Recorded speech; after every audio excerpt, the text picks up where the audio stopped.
Joining me now, Mark Medina, to do a little bit of NBA postseason breakdown, including news of a Bradley Beal trade. Hey, Mark, thanks for joining me. Hey, thanks for having me. The NBA season might have ended, but I guess as we know in recent years, it always extends further than the offseason with a lot of movement. Well, it's interesting because last time we spoke, I asked you if the Denver Nuggets were sort of opening up a championship window here that might extend into the next couple of seasons. And you said wisely that it depends on the rest of the NBA landscape. And now we've got a situation where Bradley Beal is Phoenix bound, potentially setting up a shift in the West. What's your initial impression of the trade? Yeah, well, I would still put the Denver Nuggets as the favorites to win the NBA championship, but as we discussed before, there's going to be still more fluid moves. I think with the Phoenix Suns, with this trade with Bradley Beal, really it depends on what happens next. I think that if things just stand pat alone, it's really just trading one sleek sports car for another, where no one's doubting Bradley Beal's talent. I think from a chemistry standpoint, it'll certainly work with Kevin Durant and Devin Booker, but even if Bradley Beal is much younger than Chris Paul, he's had a lot of durability issues in the past few seasons as well. And the Suns don't really have much depth. And that was one of their main weaknesses during this playoff run. That clearly Kevin Durant and Devin Booker posting video game type numbers wasn't enough. And so it really depends, what do the Suns do moving forward? Can they find another trade package involving DeAndre Ayton that can get them a lot of different role players that fill out the rest of the roster? Or can they entice a lot of good veteran role players to sign on a veterans minimum contract because they know that they have a shot at winning an NBA championship? So I do have still a lot of questions about the Suns with their health and their depth, but no doubt, I think that the talent level is pretty high up there. What do you think the appeal or the impetus was for the trade then, if they really are making something of an even exchange, the way you describe it? Well, I would stress it's not necessarily an even exchange. It is a net upgrade, but it doesn't philosophically address some of the root problems that plagued them during the past offseason. But I think a lot of it just had to do with opportunity. Bradley Beal and the Washington Wizards met, recently, and they discussed kind of the new direction that the front office was potentially going to take. And so it was clear from both sides that if they were going to go into a rebuilding stage, that Bradley Beal would be open toward being traded. And Bradley Beal has a no trade clause, and he looked at the Suns as a team that he wanted to play with because Kevin Durant and Devin Booker are on the team. So I think it's opportunity. I don't think that Suns are done yet, but as we're evaluating things in the current state of time, there's still a lot of work to be done. But I think that ironically enough, the Suns were able to really make good on this deal where they didn't really give up a lot. I mean, Chris Paul's obviously a substantial asset, but given his state of his career with his injury concerns, they were looking for opportunities to trade him at some point.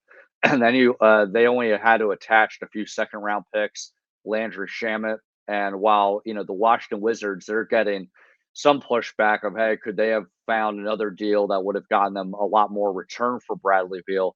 I think, ironically enough, the Suns, outside of trading Ayton, didn't really have much to offer because they got rid of that depth in the Kevin Durant trade with trading guys like Cam Johnson and Mikal Bridges and Jay Crowder. And while the Suns need to make that move because it's Kevin Durant, in the short term, they've been struggling with trying to fill out the rest of the roster because of it.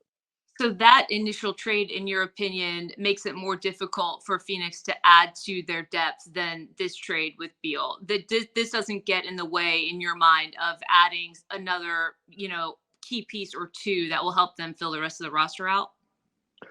Well, it remains to be seen. I mean, sometimes these trades all happen at once, where maybe there's multiple teams involved. I guess what I'm getting at is that the work isn't done. I mean, it remains to be seen. If they do wind up finding a trade package with DeAndre Ayton, or they can convince enough guys that are of quality to sign on the veterans minimum, then it's good. But the reality is they have devoted a lot of salary cap space to four players, and that just leaves them without a lot of wiggle room. So when I'm looking at it in its totality, it can be seen as a good trade. It's just that we're really talking about it in real time, and so it remains to be seen what the final piece of it will look like. And right now, they're not bringing him into the fold hasn't done enough in your mind to put them on the same level with, say, a Denver or some of these other teams that have a little bit more depth. No, it was still a net upgrade because Bradley Beal's younger than Chris Paul and he doesn't have as many injury concerns, but it doesn't fundamentally change things. On talent, I guess you can make the argument that they could make a run at the NBA title because Kevin Durant and Devin Booker and DeAndre Ayton and Bradley Beal are really good players. I think from a chemistry standpoint, it's going to be. But all we need is a reference point from last season when they lost to the second round to Denver. They were scratching and clawing, even though it was 5 games against the Clippers. You can wonder if Kawhi Leonard and Paul George were healthy, would that outcome have been different? I mean, the bottom line is that their success right now, and I have to stress right now, hinges on Kevin Durant and Devin Booker just playing out of their mind and posting video game type numbers, and DeAndre Ayton being a defensive stopper and absorbing any sort of injury concerns and lack of depth. And that's, a lot to ask for with an NBA team through, the course of an 82-game season. What does the trade mean for Chris Paul's future and the final, couple of years of his career and how we should view his career in its totality? Yeah, well, look, the other side of the coin here is it's still fluid, so we don't know what team he's going to end up on. Maybe it's the Clippers, maybe it's another championship team. I think clearly with Washington, you also have to look at this as an extension of a potentially larger deal later down the line. So it would seem like Washington's going to try to trade Chris as opposed to keeping him because clearly they're in a rebuilding stage. And while Chris Paul can be helpful with that, with his experience and his mentorship, his durability concerns in recent years have, really set back the Phoenix Suns. So how we view Chris Paul, he's going to be a Hall of Famer. I think he's one of the best point guards of this generation. He's already, I think ranked third on the all-time assist list behind Jason Kidd and Magic John and John Stockton. He's high on the leaderboard on the steals list, but to his own admission, he has had a what if feeling of how things would have played out if he would have been healthy. And while, I certainly don't view things through the lens of it's championship or bust. Like, no doubt that's what players play for, including Chris Paul. But as far as his legacy and body of work, he's going to be considered one of the best point guards of this current generation. But no doubt, part of a player's value is being able to win championships. But I think in this specific case, a lot of Chris Paul's shortcomings had to do with injuries coming up at the worst possible time. And it's ironic because this isn't a player that doesn't take care of his body well or trains or diets well. Like, he is maniacal about all those things. So I think that you can make the argument that if not for that discipline, his career would have ended such a lot earlier. But I think no doubt he'll be the first to admit it. There has been a lot of frustrations that there's been times that he's come close to getting that ring, and because of those things or team circumstances, he's fallen short. I know you mentioned LA. Is it too early to get a sense of which teams might be interested with associating themselves with being a part of a larger trade involving Chris Paul? I mean, could that be a potential landing spot for him? Are you hearing anything about which other teams might want to get involved? Yeah, I would look at the Clippers. I mean, Chris Haynes mentioned that, and I've certainly heard the same thing that the Clippers would definitely be interested. Now, I think it's also about what the context of the role is. I wouldn't be surprised if the Lakers are also interested as well, but I think it's through the lens of if he's willing to take some sort of pay cut and playing a bench role or a reduced role. Because the reality is, all NBA teams have concerns about his health and durability. No doubt when he's on the court, he's still an effective player and he can modify his game as far as taking a back seat from the scoring end to, make his other teammates better and also reduce his workload. But availability is the key here. So while, I would look at teams like the Clippers and the Lakers potentially being interested, it's also what depends on what the role will be and what they'll have to give up. As you look around the landscape now this offseason, which big name player do you think could potentially be the next player on the move? Well, I thought I'd never say it, but we have to keep our eyes on Damian Lillard. I mean, he has said time and time again that he wants to stay in Portland. He wants to retire a Portland Trailblazer. The Blazers have maintained that they never want to trade him, but Chris Haynes again has reported that the Miami Heat could be on Damian's radar. But the reality is, it takes two to tango here. And while I do think that the Miami Heat, even though they got to the finals, clearly, the idea of relying on Jimmy Butler and Bam Adebayo and a bunch of, good role players just isn't enough. I don't know if those collection of role players is enough to convince Portland to pull the trigger in trading Damian Lillard, because the reality is, these players that the Heat have, they're really good, but they're really good partly because they're with the Heat, where it's a lot of good organizational culture, a lot of good coaching, them accepting a buy-in with their roles. And if they're displaced into one or two teams, all of a sudden their values diminished. I also think as much as the Heat do need to, make a run at Damian Lillard and upgrade their roster, there is a danger in crossing the line too much where you sacrifice so much of your depth that they become what the Phoenix Suns are encountering now, where they have a lot of top heavy talent, but not a lot of reinforcements underneath that. And looking at Damian Lillard, obviously he's still been producing at a high level, but there's been, some of his own injury concerns that he's dealt with in recent seasons that has kept him out of the lineup. So I would keep my eye on that, but it's certainly not guaranteed that it'd be on the move, but it will be interesting. Can some of these teams, Mark, address the depth concerns that they have this offseason, or is it a larger issue really where it takes a couple of seasons? Like we saw, it took a little while in Denver that for them to assemble this team that they have now that seemingly opened up this window. I mean, is it? I know it's what have you done for me lately, but is the reality that of some of these teams that need this depth that it's going to take more than an off season or two off seasons to be able to put all the pieces together? Yeah, that's a very fair point. I mean, when we're looking at the Nuggets, they didn't win a championship overnight. It took time. I think in the Nuggets case, the fact that they at least had a core identity in place of building around Nikola Jokic and Jamal Murray helped. It also helped that they had Michael Malone as the head coach, as opposed to a lot of fluidity. And I think what you're looking at here is what you exactly hit on, the idea that it does take time to be able to do this. But when you're in championship or bust mode and you're an organization that's making these kind of high risk, high reward players, or high risk, high reward moves, you have to, kind of offset the disadvantages if you're in a win now mode.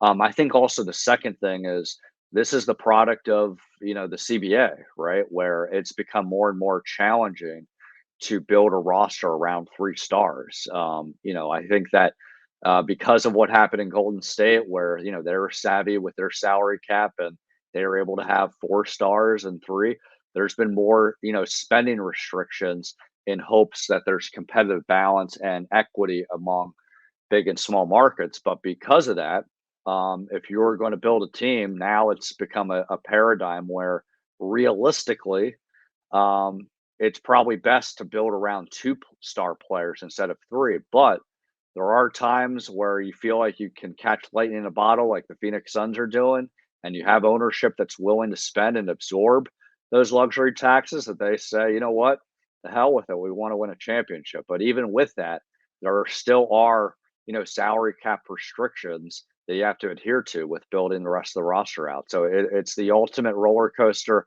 high risk, high reward stakes at a poker table. It can lead to a lot of earnings, but it could lead to a lot of losses as well. If Phoenix is in that win a championship now mode, especially with this latest trade, do you ultimately see them being able to add the depth that they need to be a viable contender next season? Um, yeah, it remains to be seen. I mean, the only route that they can do is trade DeAndre Ayton or convince guys on veteran minimum deals that want to think, hey, we have a chance to win a championship. Maybe they're at the tail end of their career, or maybe it's a decent role player in their prime that's just willing to take a pay cut. But really, there's really no avenue other than those two things. And they're under contract with Kevin Durant and, Devin Booker and DeAndre Ayton and Bradley Beal, all at the beginnings of their deals. So, if this doesn't work out and they decide they have to pivot, they're going to have to basically blow up the entire team. So it's ultimately championship or bust. But look, Matt Ishbia is a new owner. He's wanted to make a new splash. It's good when you have owners that are willing to be aggressive and are willing to spend and want to be competitive. But there certainly is a lot of risk here involved. I mean, here's another reference point. They fired Monty Williams as head coach. It's under the adage coaches are always the first one to be fired, when there's changes to be made. Maybe he bears some responsibility for not getting the team ready to play for 2 consecutive postseasons in elimination games. But with hiring Frank Vogel as head coach, he's a great coach. He won a championship with the Lakers. He knows his stuff. He's seen as a really good defensive mastermind. But look at his time with the Lakers. His first season, he won a championship in 2020. His third season, missed the playoffs, got fired. What changed? Basically, the team couldn't stay healthy, and they didn't have enough depth on their roster. So, that's where the Suns are at this point. It could be a repeat of what the Lakers went through for different reasons. I want to ask you about the draft, but just quickly, another story that we've kind of been following, this 25-game suspension for Ja Morant. Is that enough in your opinion? Did the NBA fall a little bit short? Do you feel like it's an adequate suspension? It remains to be seen. I feel kind of mixed on both. Part of me thinks it should have been a lot more severe because this is the second punishment go around. It's also, as much as it technically wasn't something that broke the law, it's very dangerous. And when you're looking at the NBA, they're trying to appeal to a young audience, and Ja Morant has a young fan base. It's not a message that the NBA wants its faces of the league to glorify as far as gun violence. But I think when you look at the precedent of other suspensions, Ron Artest, Meta World Peace, Meta Sanford Artest, he got 86 games. That's the highest in his role with the Malice at the Palace. Gilbert Arenas got 50 games for actually bringing guns into the locker room. So I think if you compare the precedent, it seems reasonable. But I think, really the bigger thing is what happens moving forward. Is Ja Morant actually going to change his behavior? Is he going to follow through on what the steps are being asked for him to take, as far as, the low hanging fruit of just don't film yourself on Instagram Live with a gun?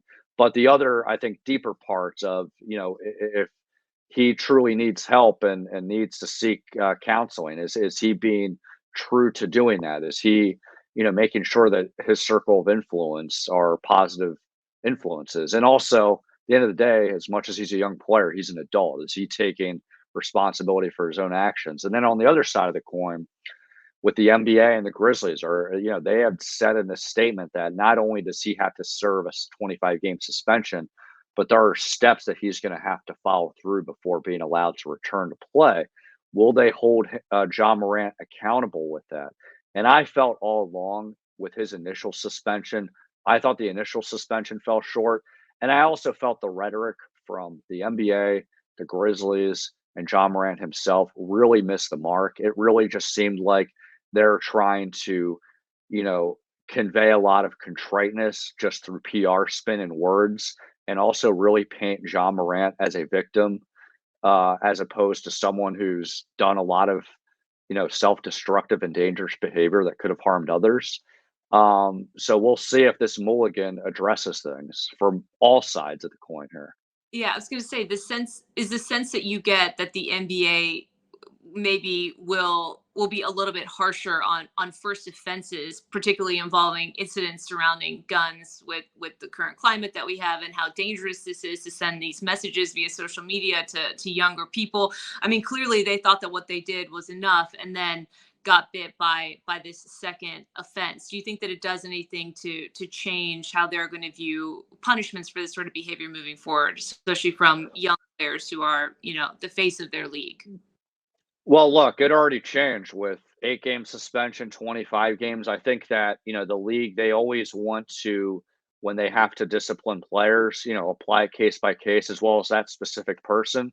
So in the context of this punishment, not only did it address kind of the big picture elements that you talked about with gun violence, but it was because of Ja Morant himself. He had a face-to-face meeting with Adam Silver, at the league office where he talked about everything, and that certainly factored into why Adam Silver had issued an 8-game suspension. He felt like at the end of the day that John Morant, took ownership and responsibility for what he did, and that it was an opportunity to course correct. And clearly, 2 months later, he showed otherwise, and so that's where the harsher punishment then went into play. So I think with John Morant specifically, you can almost look at it as like the three strikes rule. If he goes down another dangerous path again with, heaven forbid, posting another video or there being another incident, I don't think there's going to be really any tolerance at all.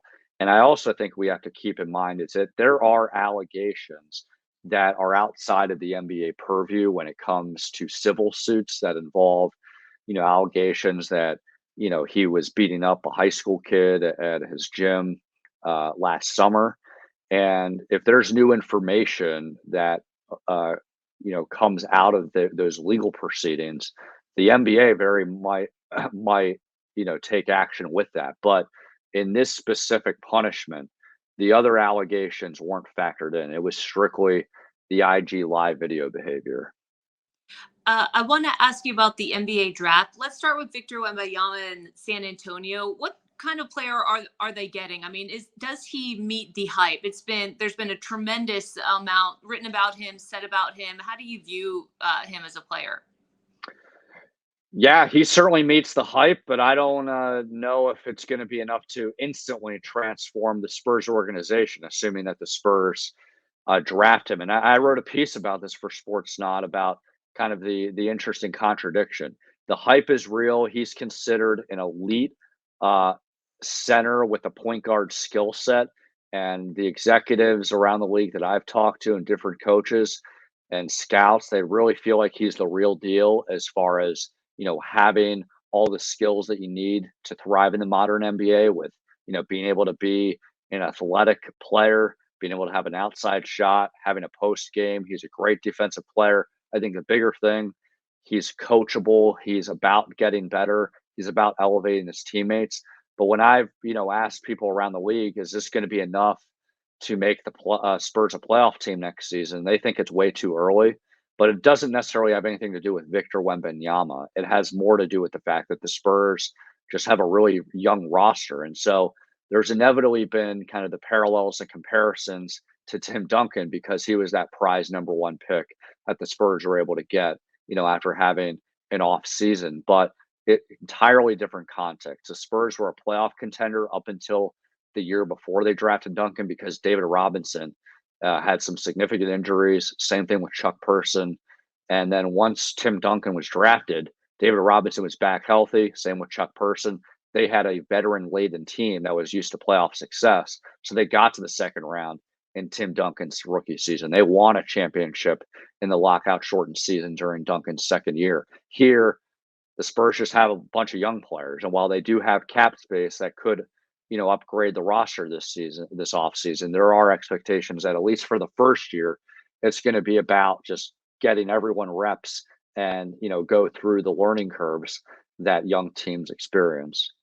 So, assuming they take him, your counsel would maybe be for Spurs fans to temper their expectations a little bit because the dialogue has really been that this guy is, a quick answer to what's been ailing them, and it might take a little bit longer than that. Yeah, I mean, temper the expectations basically for a season, but he's the real deal. He's a generational talent. He's going to win championships with the Spurs. He's going to be in the Hall of Fame. I say that all confidently before he's actually even played an NBA game because I've seen him play some of his games in France, and more importantly, the people who are evaluating it have seen him, and they feel like he's the real deal.